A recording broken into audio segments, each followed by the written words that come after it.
puri sa kaitaasan, siya'y papurihan, Diyos ng lahat. O papuri sa kaitaasan, siya'y papurihan, ngayon at magpakailanman. Mawin ang daigdigan, lahat ng naroon. Mawin ang sangkatauhan, purihin ng Panginoon.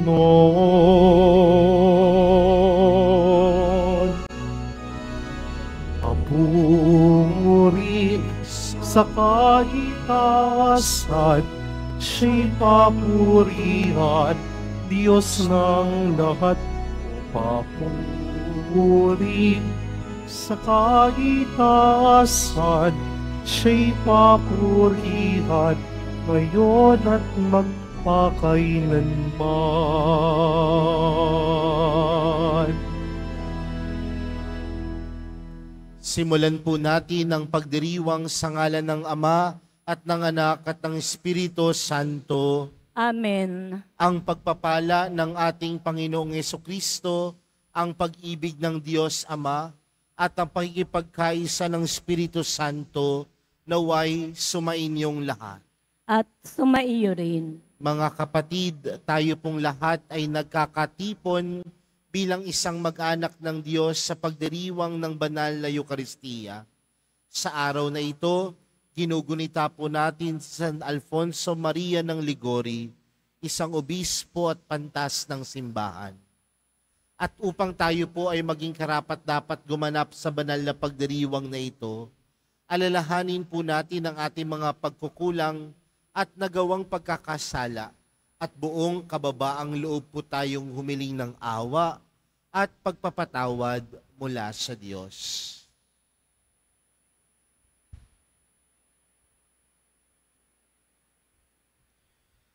Sinugong tagapagpagaling sa mga nagsisisi, Panginoon, kaawaan mo kami. Panginoon, kaawaan mo kami. Dumating na tagapag-anyayang mga makasalanan ay magsisi, Kristo, kaawaan mo kami. Kristo, kaawaan mo kami. Nakaluklok ka sa kanan ng Diyos Ama para ipamagitan kami. Panginoon, kaawaan mo kami. Panginoon, kaawaan mo kami. Kaawaan tayo ng makapangyarihang Diyos, patawarin tayo sa ating mga kasalanan at patnubayan tayo sa buhay na walang hanggan. Amen. Manalangin tayo.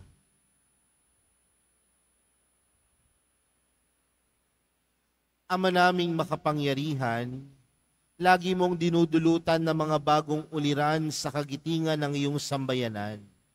Ipagkaloob mong sa diwa ng obispong si San Alfonso Maria na nagmamalasakit sa kapwa, aming matapat na masunod ng kanyang mga yapak, upang makamtan namin sa langit ang tinamunyang gantimpala.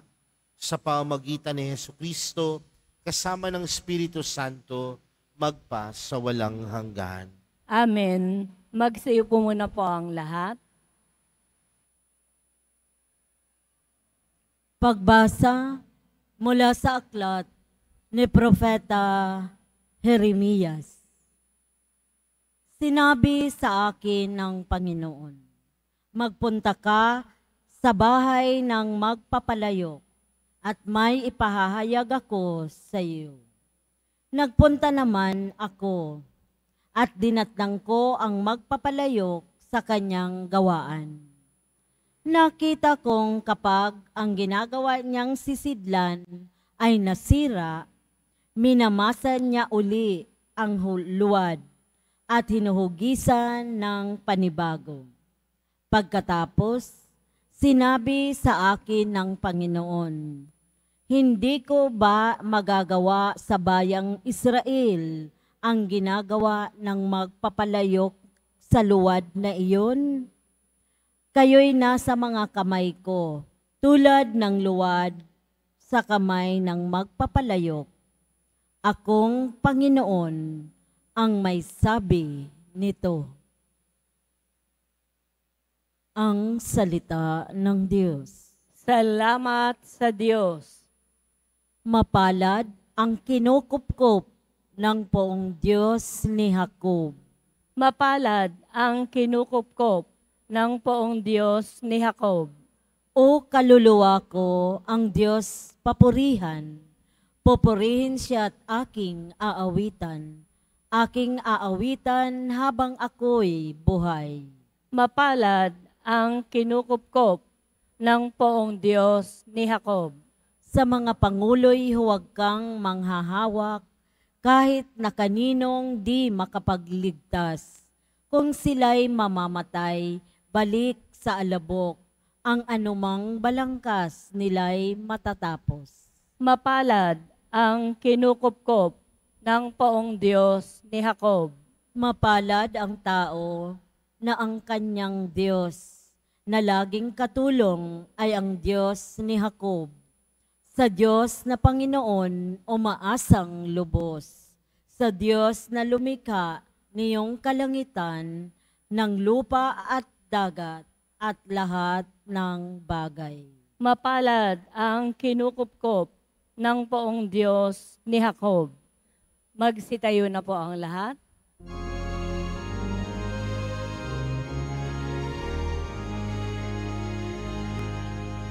Hallelujah, Hallelujah, Hallelujah, Hallelujah.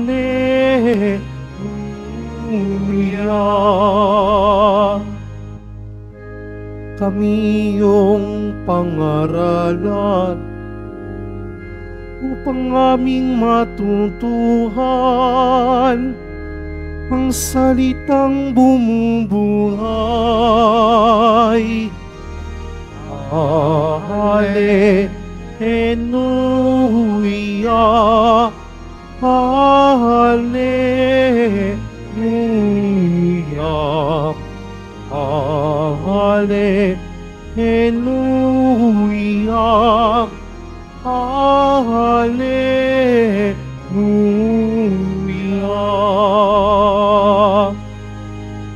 Sumainyo ang Panginoon. At sumaiyo rin. Ang mabuting balita ay kay San Mateo. Papuri sa iyo, Panginoon.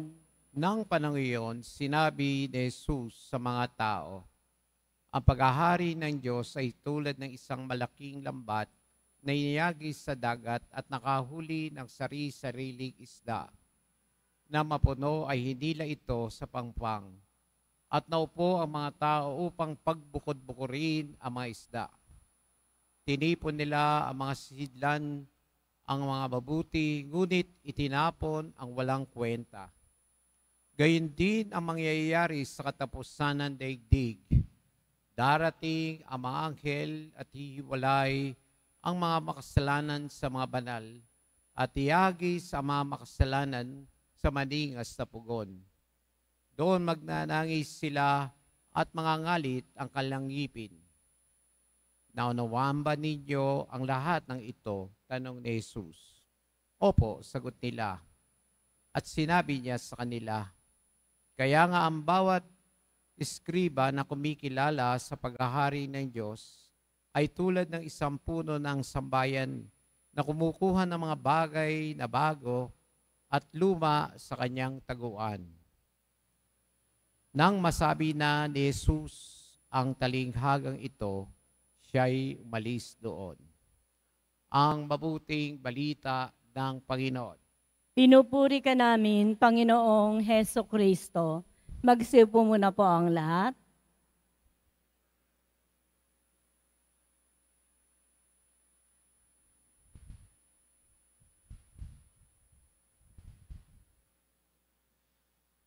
Magandang tanghali po sa inyong lahat.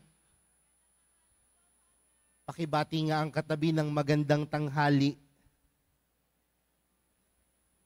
Alam po natin na walang imposible sa Diyos. Lahat ay pwedeng maging posible pagdating sa kakayanan at pag-ibig ng Diyos.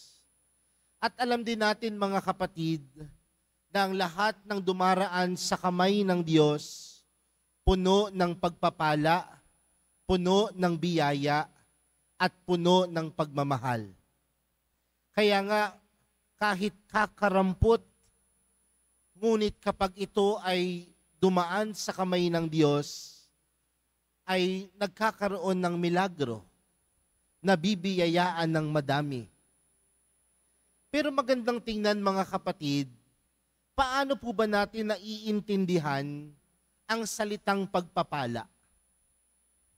Madalas po kasi kapag sinasabi natin na ang isang tao ay puno ng pagpapala, ang madalas pumapasok sa ating isipan, puno siya ng kayamanan.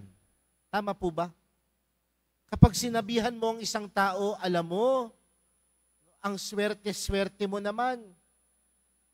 Ang pala, puno ka naman ng pagpapala sa buhay.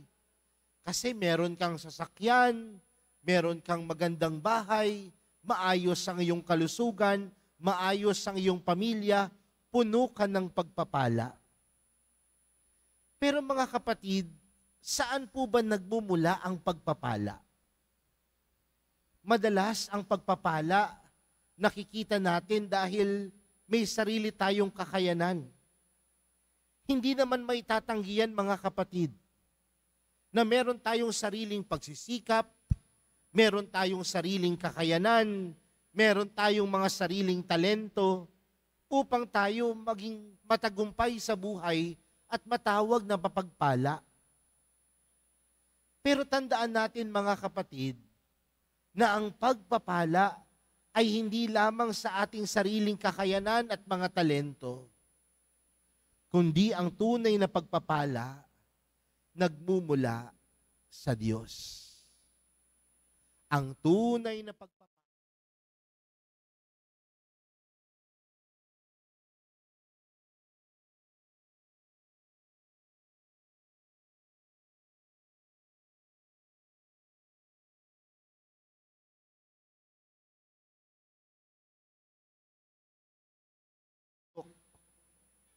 Ngunit nung nagpunta naman si Propeta Jeremias sa magpapalayok, sabi dito, nakita kong kapag ginagawa yung sisidlan, nasisira.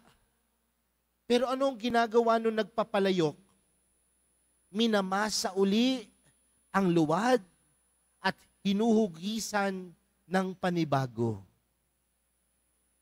Di ba napakalaking kalayan mula sa Diyos? Dahil kahit na tayo ay may kakayanan, kahit na tayo ay may talento, hindi naman tayo perpekto. Pero bakit tayo nagtatagumpay sa buhay na ito? Dahil sa kamay ng Diyos na patuloy na humuhubog at humuhugis sa atin. At anong klaseng kamay meron ng Diyos? Kamay ng pagpapala, kamay ng pagmamahal, at kamay ng awa.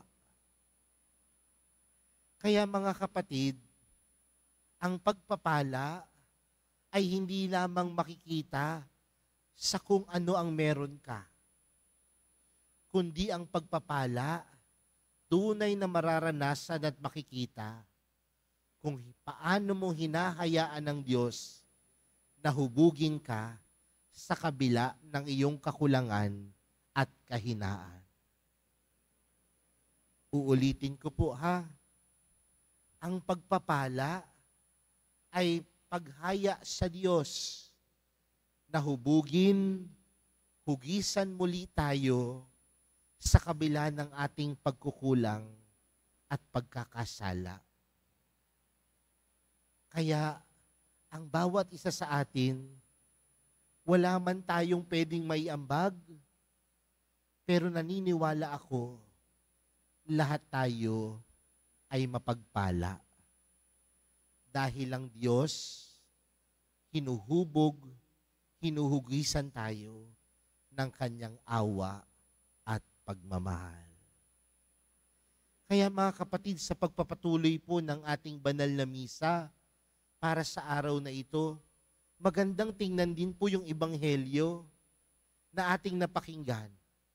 Sinabi ni Jesus sa ebanghelyo, merong mangingisda na nanguhuli ng isda at sa loob ng malaking lambat, naghalo-halo ang mabuting isda at mga isdang hindi kaaya-aya.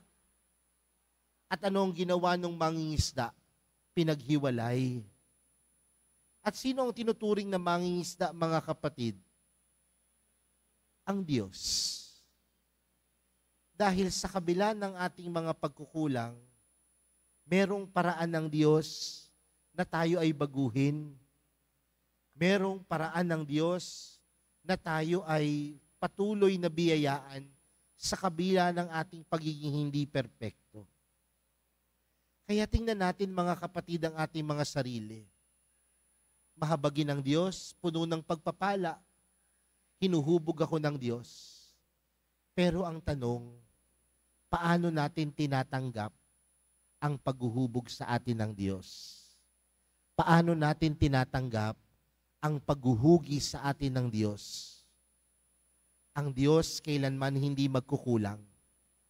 Laging puno ito ng pagmamahal, awa, habag, at pag-ibig sa bawat isa. Hayaan natin sa ating buhay na patuloy tayong pagpalain dahil tayo ay patuloy ding nagpapahubog sa Diyos. Amen.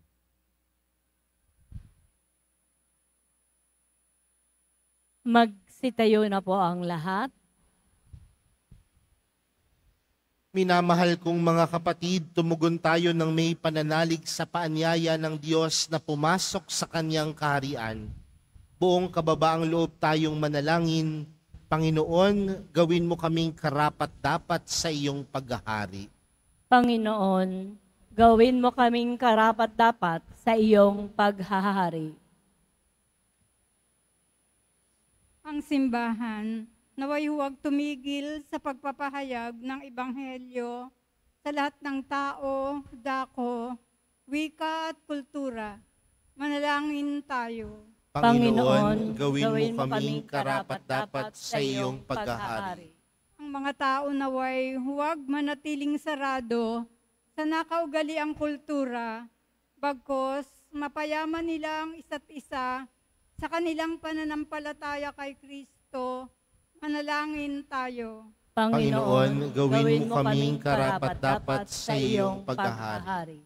Ang mga walang-wala sa mundong ito, naway maging mga tagapagmana ng kayamanan ng kaharian ni Kristo. Manalangin tayo. Panginoon, gawin mo kaming karapat-dapat sa iyong paghahari.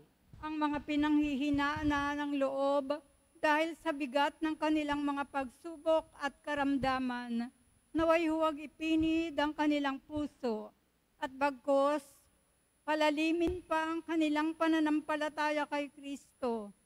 Sa dinaranas nilang mga pagdurusa, manalangin tayo. Panginoon, gawin mo kaming karapat-dapat sa iyong paghahari.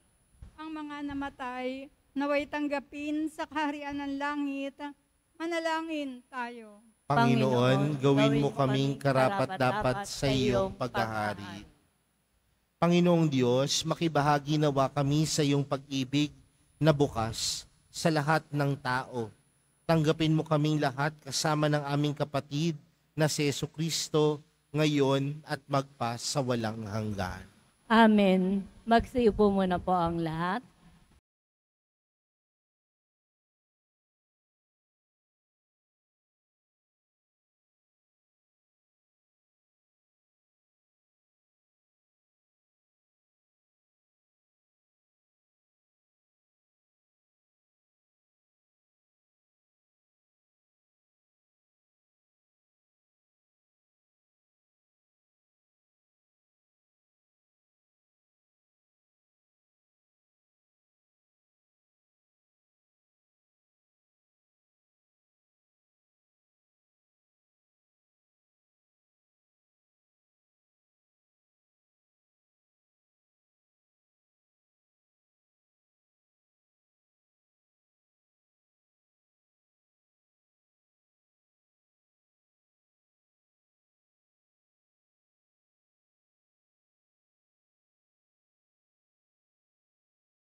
Manalangin po kayo mga kapatid upang ang paghahain natin ay kalugdan ng Diyos amang makapangyarihan. Tanggapin nawa ng Panginoon itong paghahain sa iyong mga kamay, sa kapurihan niya at karangalan sa ating kapakinabangan at sa buong sambayanan niyang banal. Ama naming lumikha, pag-alabin mo ang kalooban namin sa ningas ng iyong Espiritu na ipinagkaloob mo kay San Alfonso Maria para maipagdiwang ang paghahain ito at sa pamamagitan nito ikaw ay mahandugan ng sariling pamumuhay bilang banal na alay sa pamamagitan ni Jesucristo kasama ng Espiritu Santo magpa sa walang hanggan.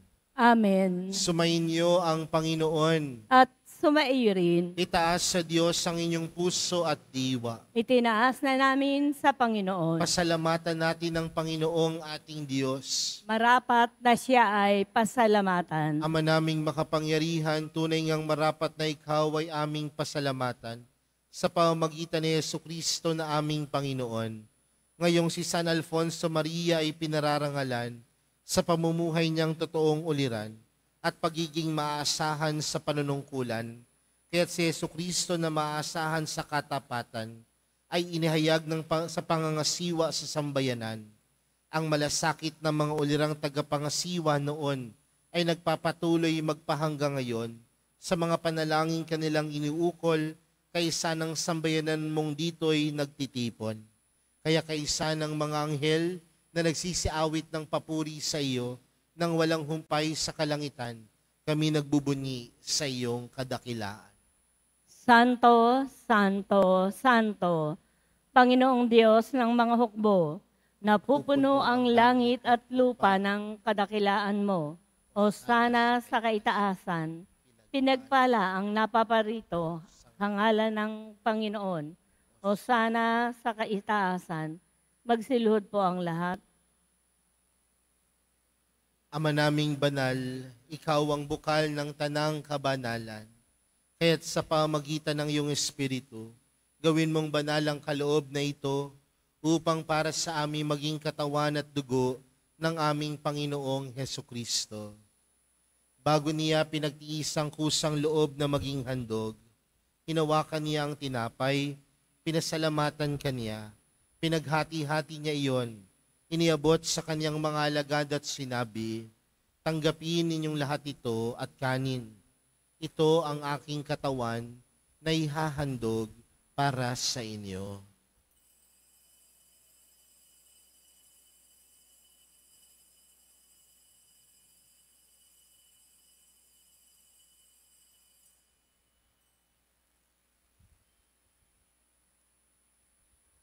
Gayon din naman noong matapos ang hapunan, hinawakan niya ang kalis, muli kanyang pinasalamatan. Iniabot niya ang kalis sa kanyang mga alagad at sinabi, tanggapin ninyong lahat ito at inumin.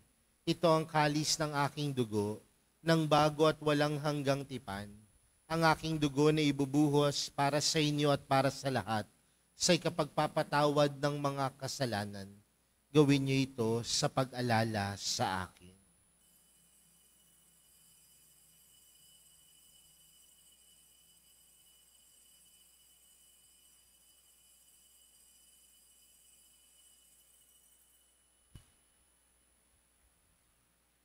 Magsitayo na po ang lahat. Ipagbunyi natin ang misteryo ng pananampalataya. Si Kristo'y namatay, si Kristo'y nabuhay, si Kristo'y babalik sa wakas ng panahon. Ama, ginagawa namin ngayon ang pag-alala sa pagkamatay at muling pagkabuhay ng iyong anak. Kaya't inaalay namin sa iyo ang tinapay na nagbibigay buhay at ang kalis na nagkakaloob ng kaligtasan.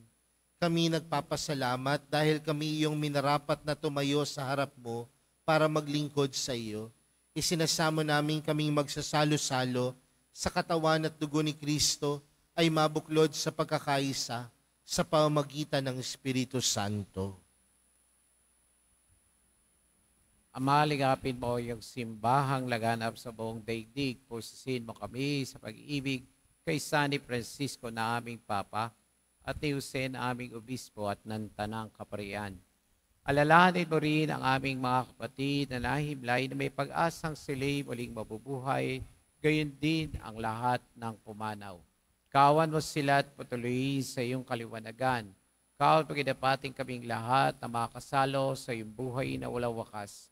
Kaysa ng mahal na Biring Maria ng Diyos, ng kabiyak na puso niyang si San Jose, kaysa ng mga apostol, ni San Juan Bautista, at ang lahat mga banal na buhay dito sa daigdig ng kalugod-lugod sa iyo. Maipagdiwang nawa namin ang pagpupuri sa kararangal mo sa pamagitan ng iyong anak na aming Panginoong Hesus Kristo.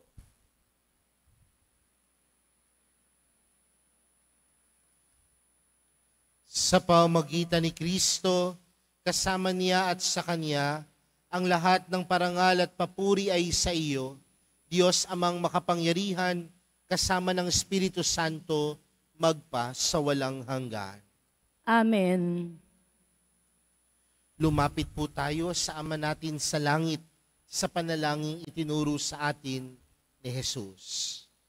Ama namin, sumasalangit ka, sambahin ang ngalan mo, mapasa amin ang kaharian mo, sundin ang loob mo, dito sa lupa para ng sa langit. Bigyan mo kami ngayon ng aming kakanin sa araw-araw, at patawarin mo kami sa aming mga sala, para ng pagkapatawad namin sa nagkakasala sa amin. At huwag mo kami paintulot sa tukso, at iadya mo kami sa lahat ng masama. Hinihiling po namin kami adya sa lahat ng masama, pagkalooban ng kapayapaan araw-araw, iligtas sa kasalanan at ilayo sa lahat ng kapahamakan. Samantalang aming pinananabikan ang dakilang araw ng pagpapahayag ng tagapagligtas naming si Hesus Kristo. Sapagkat iyo ang kaharian at ang kapangyarihan at ang kapurihan magpakailanman. Amen. Panginoong Hesus Kristo, sinabi mo sa iyong mga apostol, kapayapaan ang iniwan ko sa inyo, ang aking kapayapaan ang ibinibigay ko sa inyo. Tunghayan mo ang aming pananampalataya at huwag ang aming pagkakasala. Pagkalooban mo kami ng kapayapaan at pagkakaisa ayon sa iyong kalooban, kasama ng Espiritu Santo, magpa sa walang hanggan. Amen. Ang kapayapaan ng Panginoon ay laging sumainyo. At sumaiyo rin. Magbigayan po kayo ng kapayapaan sa isa't isa.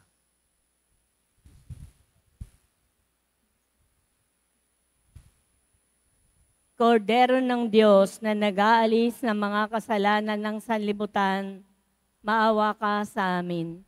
Kordero ng Diyos na nag-aalis ng mga kasalanan ng sanlibutan, maawa ka sa amin. Kordero ng Diyos na nag-aalis ng mga kasalanan ng sanlibutan, ipagkaloob mo sa amin ang kapayapaan, magsilhod po ang lahat. Narito po si Jesus, ang Kordero ng Diyos. Siyang nag-aalis ng kasalanan ng sanlibutan.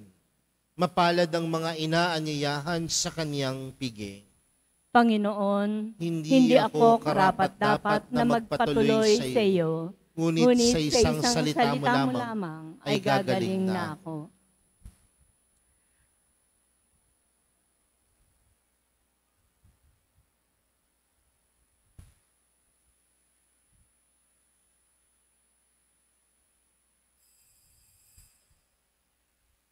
Para po sa lahat ng tatanggap ng banal na komunyon, sasagot po tayo ng amen. Pagkasabi po ng pari o ng lay ministers ng katawan ni Kristo, at isubo po agad sa bibig bago umalis sa harapan ng pari o ng lay ministers.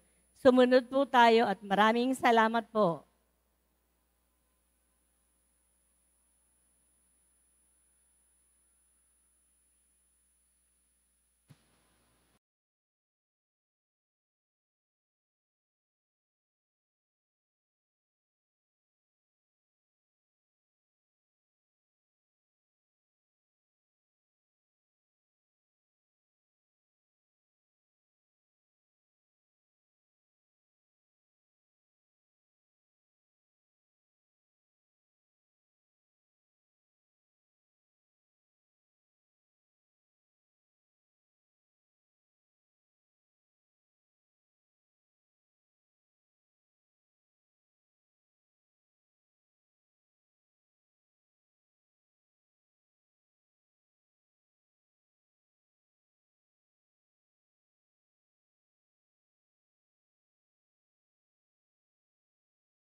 Ama naming mapagmahal, binigyan mo ng pagkakataon si San Alfonso Maria para matapat na gumanap at maglahad ng paghahain ng pakikinabang.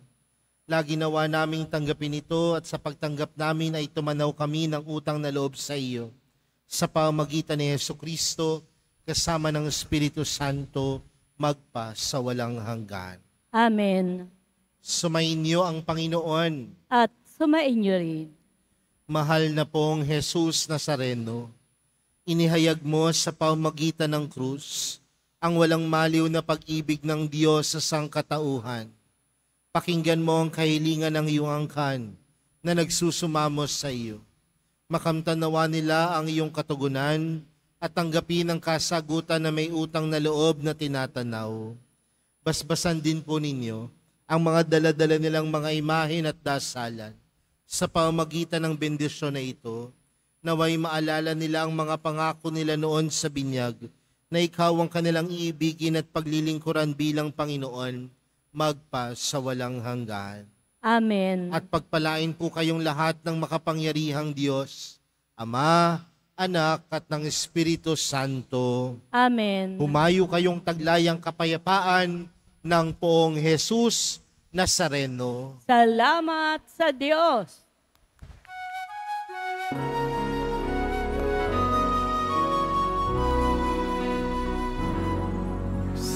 Padre Jesus Nazareno, sinasamba ka namin. Inihinto ka namin. Aral mo ang aming buhay at kaligtasan. Padre Jesus Nazareno, iligtas mo kami sa kasalanan. Ang puso pinamatayan ay sagisag ng aming kaligtasan. Nuestro Padre Jesus Nazareno, dinarangal ka namin. Nuestro Padre Jesus Nazareno, inuwalhati ka namin. Nuestro Padre Jesus Nazareno, dinarangal ka namin. Nuestro Padre Jesus Nazareno, inuwalhati ka namin.